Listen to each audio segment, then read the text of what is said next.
Hello, and thanks so much for joining us back here on day one of #Risk Digital.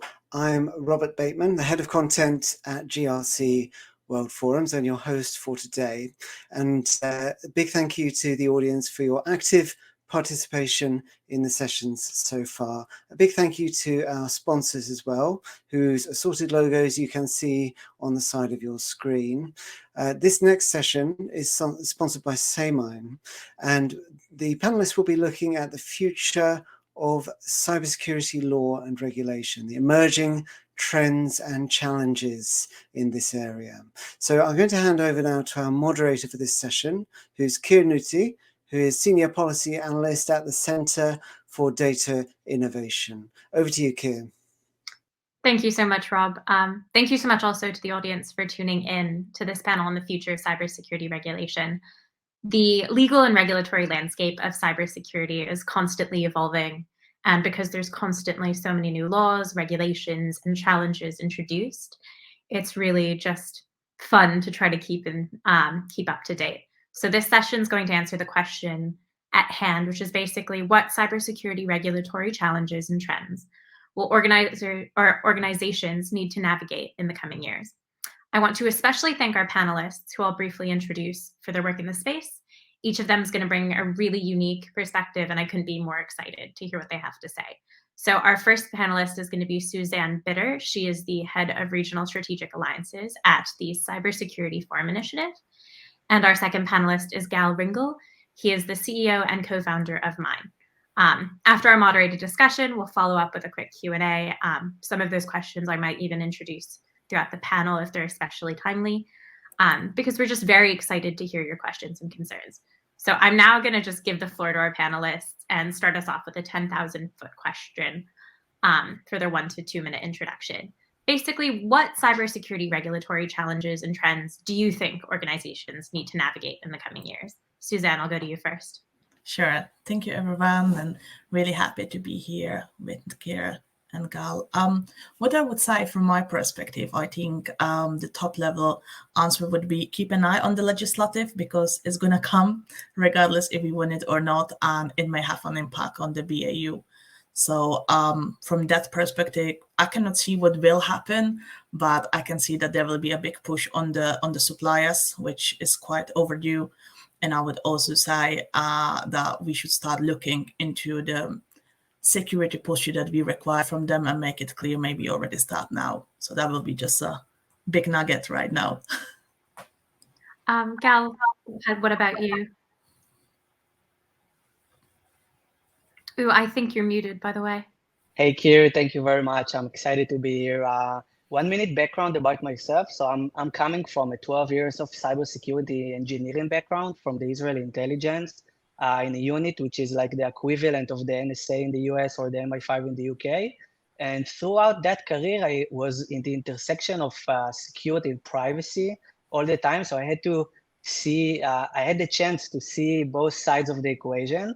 And today I'm the CEO of Mine, where we essentially provide a privacy ops suite that empower legal, tech, and security teams with all of their daily and privacy tasks like data mapping, DSR handling, DPA, ROPA, consent management, etc.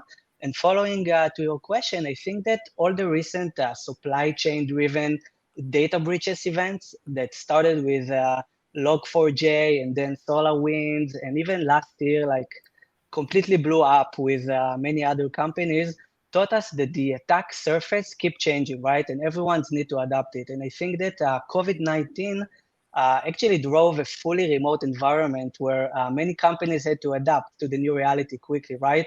And that created a lot of opportunities to hackers, both on the security and privacy side.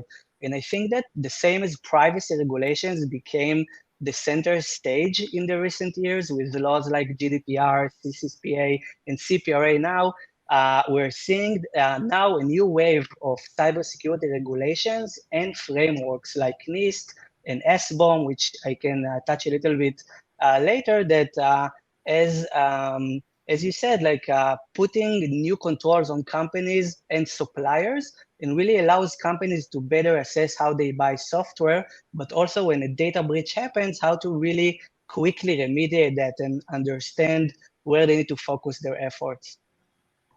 No, I think you said something really interesting about attack surfaces keep changing, and I'd love to just go a little bit more into that, because I think a lot of the challenges with cybersecurity regulation is looking on the past challenges and evolving for future technology.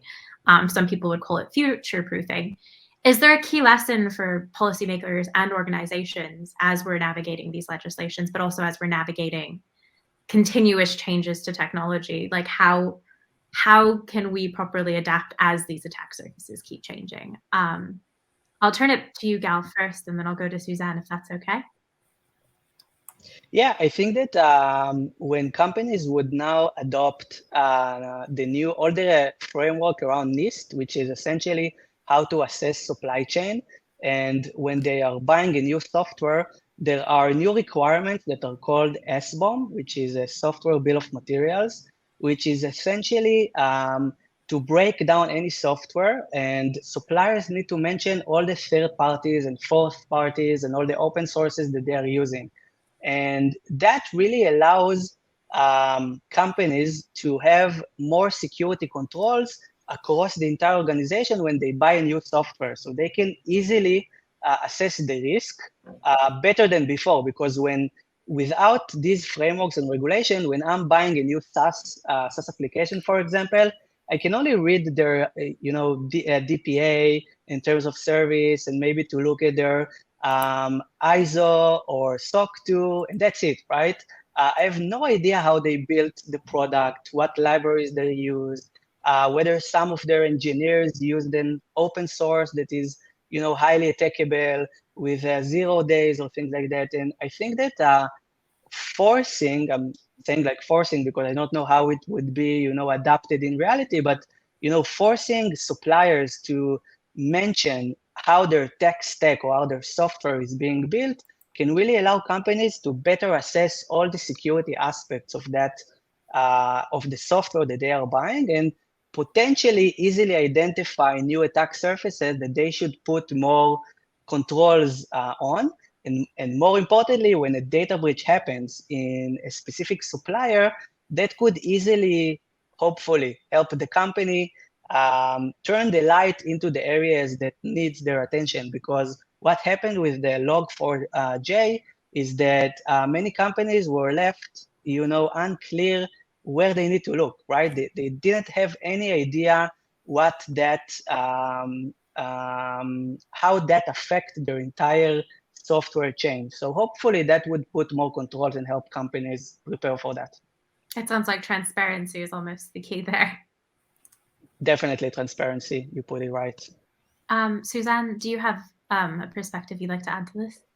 Yeah, I would just add a simple add to it. On top of the software, I think that there is a trend with the Cyber Resilience Act also to move the transparency and the visibility over the IoT products, anything that can actually digitally connect. Because I think not only businesses with the suppliers, but you also as the customer, you want to have a certain transparency what you are actually buying, where the data, whatever happens with the data through the IoT devices or any software which is already predefined in the product is happening. So I do think that we are coming to more transparency and more showing the guys like what's happening. So the information is the key, not only for the organizations, but I think end user as well. And I think that is the good and the right direction to go to. Oh, I think that's awesome. Talking about business transparency is equally as important as talking about end user and customer transparency. And I love that you mentioned the Cyber Resilience Act, because it is really throughout the chain with the Cyber Resilience Act.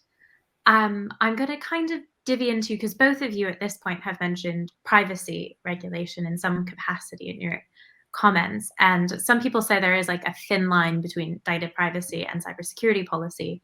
Could you expand why it's also GDPR and CCPA and CPRA, and why this intersection between data privacy and security policy is going to be a key part of navigating the future of cybersecurity?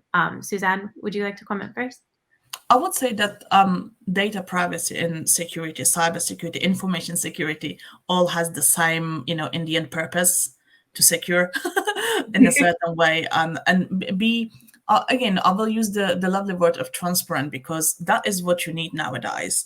Before the GDPR has been introduced, not very many people have been even aware of their rights and what they actually can ask, and that they are free to decide if they want to engage with a certain supplier or provider or any business, right? So I think that comes across it all together, and I think there is a synergy, and no matter how much we look at in the separation, if it's privacy or security from the information or cybersecurity, all about that is protection and knowing, I would say, especially as I'm saying, either customer or organization, knowing what you can do, what you cannot do, and what are your rights.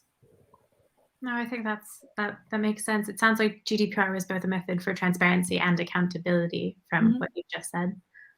Gal, I know you've also talked a lot about, I mean, you mentioned CCPA, CPRA, and GDPR in particular on a cybersecurity panel. So I'd love to hear your thoughts about this intersection in policy as well. So I couldn't agree more. So when it comes to corporate responsibility, the history taught us that cybersecurity, or even security in general, unfortunately was always top of mind for the company executive and management team compared to privacy. But this is obviously changed over the last 5 years, right? When GDPR emerged for the first time. And I think that it created a big wave of new regulations, right, and new geos to follow GDPR. And I think that many of the current technology that powers privacy programs today were actually taken from the security space and adapted in all kinds of different variation into privacy use cases. And one of the most popular examples is data mapping technology. So data mapping is the process of discovering all the data sources that are being used within the company, right? Such as databases and SaaS applications, but also to then deep dive into each one of them and classify all the personal data that resides there, like, email addresses, phone numbers, physical address, whatever. And the output of that process obviously can be used for both security and privacy use cases. So for security, it used to be always around mainly DLP, which is data leakage prevention. So how can we protect the data from being leaked or things like that? But for privacy, data mapping was like within GDPR was actually powering how we handled incoming data privacy requests, how we do DSR handling, how we build our ROPA, how we do DPIA. And so I think that in some companies, privacy is still under the responsibility of the CISO, the Chief Information Security Officer. So the goals of privacy and security are usually in the same area, or I would say aligned. And so many companies from our experience, when they purchase a privacy product like what we are providing, they usually either the security team, right, or they are involving the security teams in the buying process of that product, so they can enjoy that as well. So I think that definitely GDPR and CCPA influences security because, again, it involves the same technologies for the same use cases. Yeah. Okay. Suzanne, would you like to add on? Yeah, I would just say, I think, again, coming back, there has to be a synergy. And from my experience working with the privacy team, they do have, of course, their goal and their mindset about keeping the privacy of the data, but they can't do that without the information security, and vice versa. You need to understand the data that you're having in order to know what you protect. So I would say there has to be continual cooperation about the protection, vice versa. So I just wanted to add that. I think that makes total sense, which kind of, I'm going to kind of combine that into my next question, which was, if we're talking about synergy between privacy and cybersecurity, there's loads of new proposals coming out. Like we've mentioned NIS2, we've mentioned the Cyber Resilience Act. The UK has its own Product Security and Telecom Infrastructure Act, if I've not butchered that title. Do you think that these legislations are moving towards that synergy between privacy and cybersecurity, or do you think that they're going to further influence the promotion of transparency in these discussions as a key component of security and privacy? I'll leave it to either of you to just jump in. I would say that, sorry, Gal just tried to shoot in. No, go ahead, it's okay. I do think that they will be synergically approaching it, but there's always a question because a lot of I would say agencies or governments, or I would say coming from a certain purpose. So they sometimes can be a little bit narrow-minded. We need to now, for example, secure the end product. They may a little bit diverge to the privacy of that, maybe a little bit what is possible on the technical level. So I think there is a little bit of the risk that each of the act or each of the directive or legislative will not be fully looked at from the holistic approach of that, which is security posture, right? Like that is given. Like the ultimate purpose is to be protected, to be secure.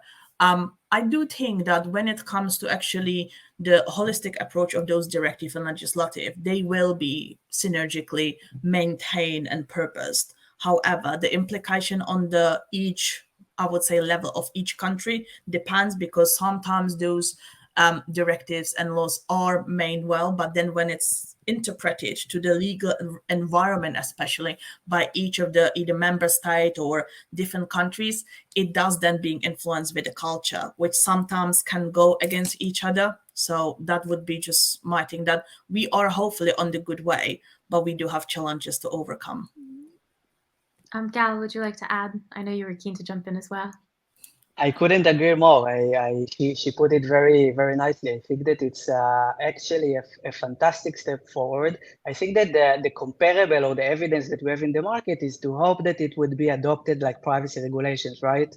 Which, it took some time, right? But GDPR will celebrate 5 years in a few months. And it took some time for GDPR to really be adopted by a lot of companies, but I think this is a great leap forward.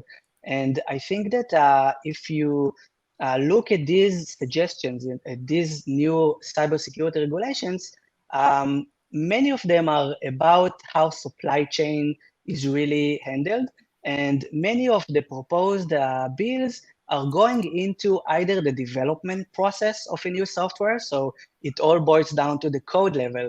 And if we talked about the intersection between privacy and security, I think that one could argue that any security incident usually could be treated also as a privacy incident, right? I don't know if the vice versa really true, but if that's the case, so if we as organizations are going into the code level and really understand how our engineers are writing code and deploy code into production environment, we can really understand how data flows from, the bottom level or the most deep level of any infrastructure of any product. And if we look at this angle, that can really help us assess, again, all the things that we previously talked, how third parties are integrating within our software are integrating with third party, and there is also a new wave of companies that actually leveraging data mapping for mapping supply chain attack surfaces. And another one popular example is Salesforce, which is a huge framework, a huge platform, right? And many companies can install a lot of third-party apps on top of their Salesforce, but does they really know what happens within these third-party apps?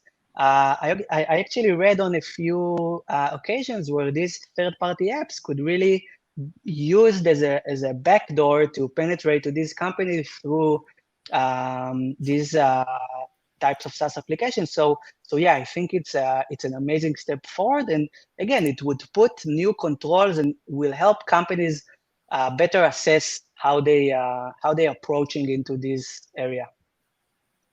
And I would also maybe add on that it's also going to allow you enforcement, which has been currently very much missing. So when you think about that, if you do have either directive or legal requirements behind you, you can actually enforce it much easier, because I think a lot of companies currently struggle to enforce any of the controls to be put in place through the supply chain, because it's simple like, we need you provide us, and we have to do like kind of risk assessment of that.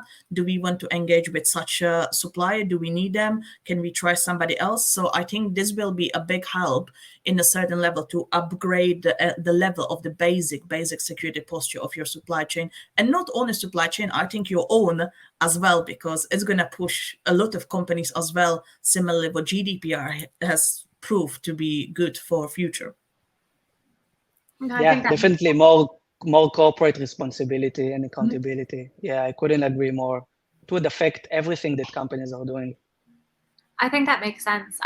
I'd love to also just hear if you think there are any downsides or compliance challenges that businesses will face in these legislation. It sounded quite positive, and I'm keen to hear if there's any things you don't think are so positive or things that need to be changed. Gal, you're nodding, so I'm just going to stare at you and hope. I would say that I would say budgets and the budgets, of course, right? Because anytime there is a new regulation emerged in any space, in any market, companies needs to prioritize budget to handle that, right? And then after the budget, you need to pick people like headcount to deal with that. Not necessarily that the main force that companies have right now can really deal with these new regulations. Maybe companies need to hire new people in order to deal with these matters. So I think it's about budgets, it's about focus. And I think what's really hard about any new regulations is that it deviates the company from the main business, right? Because they have to deal now with things that are around their business and not necessarily their top priority. But I think this is the good side of new regulations, because it really draws a new line of how companies need to prepare and execute according to these new regulations. No, I think that makes sense. It seems like a delicate balance of administrative cost and potential compliance overload versus can you adapt and succeed under a more streamlined regulatory process. Suzanne? I was thinking to add on the human layer a little bit, that the engagement, whenever there is something new, human nature generally resists change. And also, like when you think, and what Gal has mentioned, you have a BAU, right? Business as usual, to maintain the operation. All of a sudden, it can be actually look up to like, oh my goodness, we have another things to do. We have to comply with this. We need to invest, what Gal said, like the budget restrictions. I do think there could be some of these elements and challenges. The other thing is, I will come back to the higher level of that above the organization, and is how it will be interpreted and what will be the enforcement requirement, right? Like with GDPR, it was quite nice and polished. Like it hasn't been like on day one, we will immediately send auditors and commissioners to check on you, but it was enabling a lot of companies to learn. So I'm hoping that with anything was gonna come in the process, it will be similar approach, like more like we helping you to upgrade your game of the security. Let us help you. We trying to do the best for the bigger purpose above even the borders of the countries, like generally Earth, right? So let's try it. But at the same time, right? Some of the translations, some of the enforcement could be misused. I'm not saying purposely, but it could just cannot be fit for purpose to actually go for the higher level than it is the enforcement itself. So I'm hoping, and I'm very positive that it's not going to be the same. And GDPR show us that is the good way how to approach it, be supportive and so on. But it depends how many also resources will be provided on the government level, if I'm gonna say it. I think that will be challenge how you can teach those people how they can have the expertise and all the stuff, because that will be challenge, I think. It sounds like what would be a great goal would be public-private partnerships to make sure that we're moving forward in the right direction without necessarily hampering or stifling anything in the process. Yeah. That makes a lot of sense. I was going to pivot a little bit more to global implications now, because we've had a flurry of questions come in, and I'd love to give them the chance for the Q&A. And a lot of them are just focusing on international cybersecurity implications. So I'll start off with a question on more nations are regulating cybersecurity. Even those within the EU are regulating on the national level.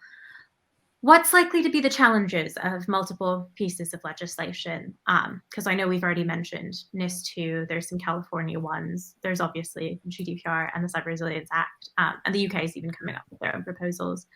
Are there challenges in navigating this? Are there benefits in navigating multiple pieces of legislation? What's your take on it? I will go to Suzanne first. Well, I was thinking like how I can politely answer that.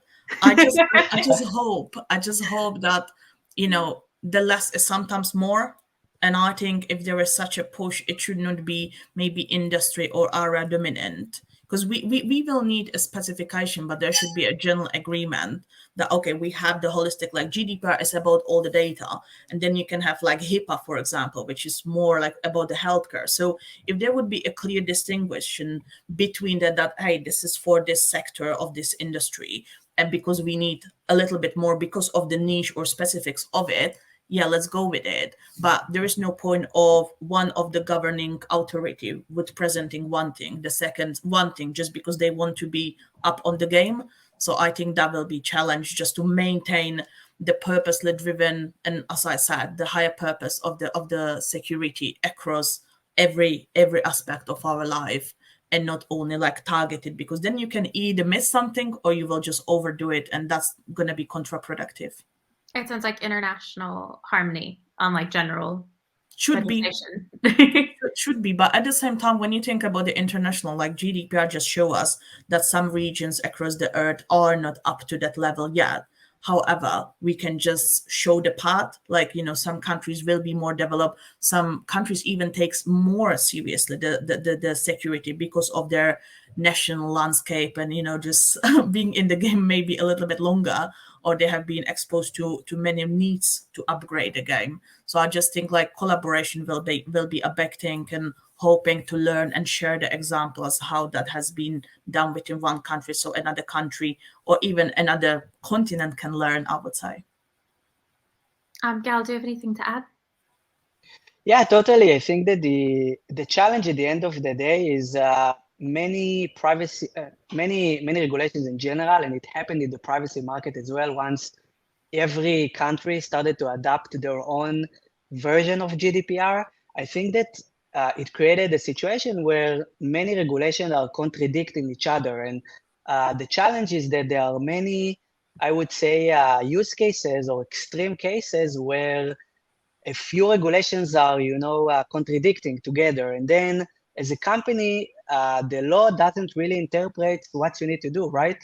And I think that the challenge for legal teams and security teams now is to really find the balance, and to really find the balance in what they should do in these extreme use cases. For example, if you think about GDPR and the right to be forgotten, some of the data cannot really be deleted, right? Just one example is that you cannot delete financial data. So if I'm an e-commerce business and I'm having all kinds of different transactions, I cannot delete the invoices because I need them in order to submit my yearly tax, right?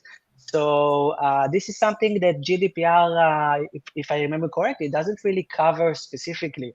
And you mentioned HIPAA, which also in some use cases govern GDPR and is more powerful. So I think that the challenge is how you can really navigate and find the balance between all the extreme use cases that these new regulations are creating, because there is a lot of mutual space between them.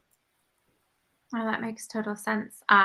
It sounds like there's equally as many benefits and challenges throughout all of this, which I guess is going to lead to my last question. Is it might be a little personal, but do you think there are any gaps in the future impending legislation and in the current landscape that we're not addressing and that we need to? I'd love to just hear that, and I'm sure it'll be a really good way to end before we go into our Q&A. I would say my immediate thought on that question would be, and I don't want to sound negative, but lack of hands-on experience from the policymaker. I would say, like, I know that a lot of regulations, they do call you upon the professionals, and they do consult a lot of the organizations, everything. I would say that could be a potential gap if we are going to more technical requirements and the policymaker wouldn't consider the applicability of each of the controls or the requirements, or especially constraints on the small businesses, because we have to consider like big corporations, big companies are likely to comply and support and everything what comes in. But then we have to think, don't we start the technical progress? We need to look at the small companies of 2, 3, 5 people who are trying to do something new, an innovative technology approach, unicorn type of startup company. So it just have to be, again, I will just say fit for purpose. So that would be my comment on that it could be a challenge if the lack of hands-on experience in different scenarios wouldn't be considered. I think that makes a lot of sense, and I don't think it's too negative to say it that way at all. Gal, do you have a worry about the gaps, I guess? Yeah, I can think about maybe 2 areas. One of them is, again, COVID-19 created an extreme situation of rapid digitalization, right? A lot of companies had to adapt to the new reality, right? They work from home. We were all locked up at least 4 or 5 times, right? And I think that created a situation where companies had to adapt many new technologies and SaaS application, and they didn't really have the time to check the security and privacy aspects of these software. So I think there is a big gap that the regulation has to cover in terms of the technology. Like the technology advanced so far, ever since COVID-19 started, and I think the regulation now has to somehow mitigate that gap, right? So these new regulations that we talked about are a very good start, but I think there is still a long way to go because there is a big gap to fill. I think another angle to consider is something that worked really good with the GDPR is the size of the fines, right? Although the enforcement is not that, the coverage of the enforcement is very limited, but I think there are a few examples of big fines that were given, right? And these fines, not only that they create a financial barrier for companies, it also affects the brand and the trust and the loyalty when these privacy events are happening. I think that if we can apply the same line of thoughts that regulators did with GDPR, with cybersecurity regulations, and add these fines and talk about the trust and the corporate responsibility more, I think that might drive companies to take it more seriously. I would actually agree on that, because I think that has been the big scare of the companies, has been the fines. And I know that when it comes to NIS and NIS2, there will be a similar amounts. And I do think that within the Cyber Resilience Act, there has been also in the millions. I do not know if I've seen 15 million, but it's always coming like some percentage or, number of millions. And I think that is the right thing. But what I also appreciated working with a few companies when they did have a non-compliance, and especially within the UK through the ICO office, it wasn't not always like the key thing has been to enforce the biggest fine. It was actually scalable. And I think that has been really nice because, as you said, some big of the companies, they have suffered a significant reputation and financial damage because of that. But at the same time, they're responsible for the society, especially because of their size.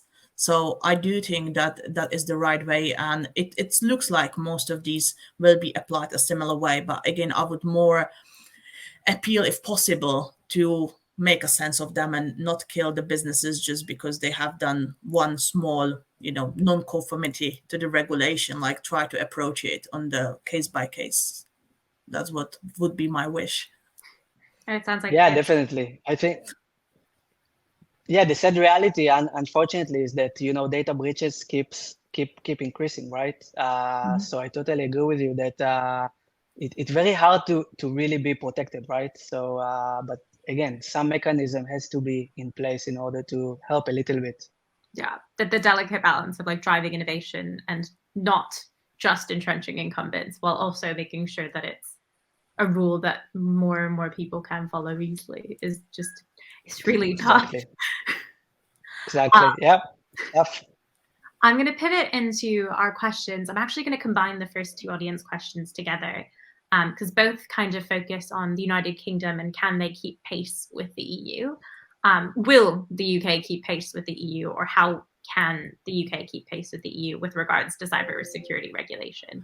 They're the ones I think we haven't talked the most about in this conversation. Probably from my perspective, I would say it will. And somehow, even when you're going to think about the GDPR, the UK legal system has been actually the blueprint with its DPA for the GDPR. And it is pretty much similar when it comes to stuff. So within the UK, there is already nuggets where a lot of companies, and locally also in the UK, you do have schemes that support the cybersecurity, information security, like Cyber Essentials certification, which is UK dominant.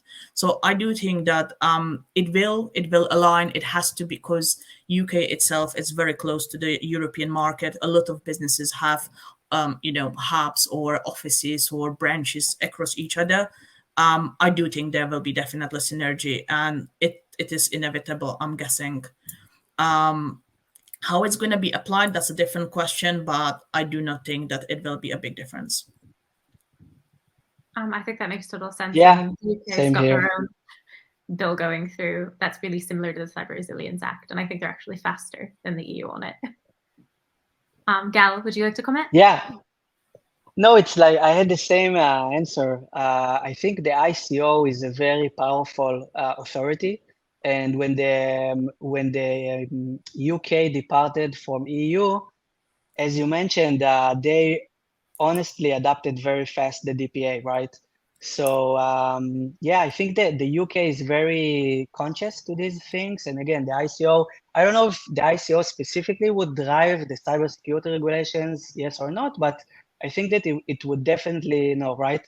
But it will definitely play as an important driver, right? But probably we can assume that the UK will follow quickly. I would say probably maybe UK is a little bit in advance when it comes to some of the things in the preparation, and especially being myself already in UK for 8 years, I can compare with the rest of the Europe as being European. I do feel that the legal system, and especially the culture and mindset in UK, is pro-privacy and pro-rights. So I think it's an easier adoption. And even though you may not be necessarily requiring or needing the regulatory basis, the cultural mindset is there. So I think that brings a lot of benefits whenever these things are introduced, especially from the organizations and companies' point of view. It's a significant difference between UK, how they approach the security, and the general, even certification. When you're going to look at how many ISO certified companies are across the globe, the third space is in the UK and Ireland. So just that example on the 27,000. So I think it's going to be pretty much easy. We've got another audience question on balancing transparency and privacy. Is there a way to balance the transparency and privacy? I'm assuming for companies, but I guess also for end users. I'll go to you, Gal, first, considering you run one. So I think they usually go together, right? Both of them, and I think that transparency is one of the key drivers for privacy, and I think that there is no reason why companies shouldn't be highly transparent about everything that they are doing related to personal data. Not only that they would really help with their reputation, right, and really give them a few points in terms of customer loyalty or consumer loyalty. I don't think there is any reason why they should hide anything related to what they want to do with the data, right? And I think that some of the ways to do that is by, having a very clear privacy policy.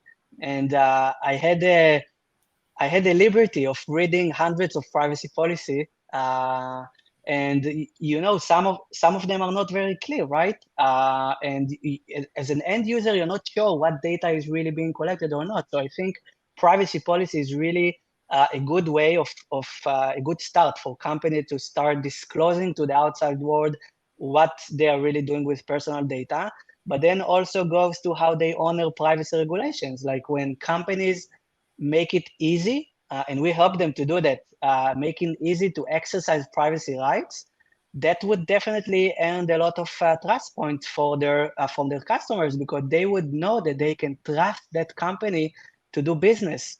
And if I not need to wait for 30 days, or no, GDPR gives up to 30 days, but if I can get a copy of my data in less than a day, this is pretty impressive, right? And I think that transparency, again, is one of the key factors that drives privacy, and it shouldn't be that hard. I'm going to just add one final audience question, which I think is probably actually directed at you, Suzanne, which is, what's your view of the ICO in the UK issuing reprimands to public sector organizations rather than fines? Hot topic. That's a little weird. I was like, oh no. I would say it does make sense in a certain way, because when you think about that, you pay taxes. The public sector organizations are paid from your taxes, and if they're gonna have fine, it's gonna be paid from your taxes, right? So it's kind of like a twist around. But I do believe that UK public sector organization should be held accountable, and if they do not, that should be a stress either up to the level to the government, ministers, MPs, and so on, to actually hold somebody accountable for that.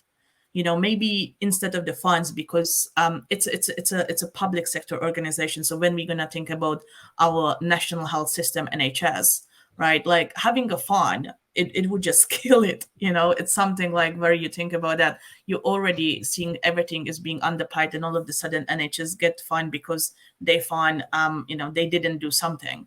So I would say the evolution of the public sector is required, but it's again question of the money. Can they attract the talent that can help, or can they go third party ways or something like that?